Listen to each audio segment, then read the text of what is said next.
এই এক মাস শুধু রোজা এক মাসের নামেই রোজা নয়, রোজা এক মাসের নামেই রোজা নয়। রোজাটা হলো একটা আত্মশুদ্ধি এবং সংযম, এবং রোজায় মানুষকে শিক্ষা দেয়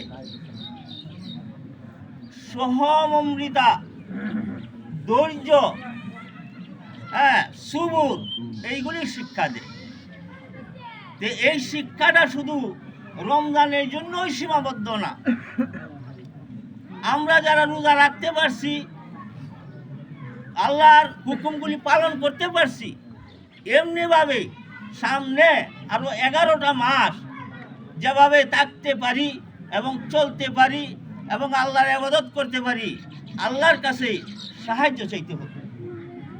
আর আমরা যারা রোজা রাখতে পারি নাই, ইবাদত করতে পারি নাই, তারা নিজেকে নিজ গুনাহগার মনে করতে হবে এবং আল্লাহর কাছে তওবা করতে হবে এবং আল্লাহর কাছে চাইতে হবে যে আল্লাহ, এই রমজানে আমি রোজা রাখতে পারি নাই, এই রমজানে আমি ইবাদত করতে পারি নাই, তুমি আমাকে মাফ করে দাও এবং সামনে আমার দ্বারাই যেমন এই রকম গুনার কাজ না হয়, আমাকে হায়াত দান করো।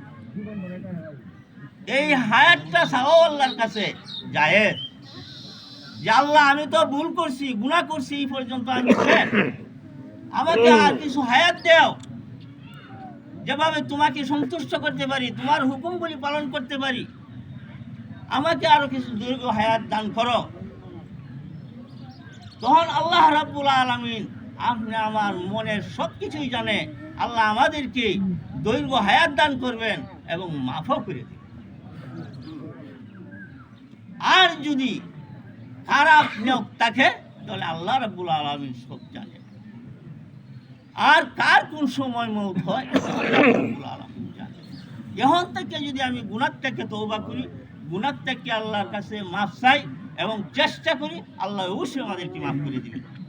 তা আমরা যারা নাকি আল্লাহর হুকুমগুলি পালন করছি এবং তারাবির নামাজ পড়ছি, আল্লাহ রাব্বুল আলামিন এই ঈদের দিনে, ঈদ উল ফিতরের দিনে আল্লাহ রাব্বুল আলামিন ফেরেশতাদেরকে ডাকে বলে, হে আমার ফেরেশতারা, তোমরা শুনো, যে বান্দা আমার গোলামি করছে, আমার হুকুম পালন করছে, আমার ইবাদত করছে, তাদের কি বদলা দেওয়া যায়।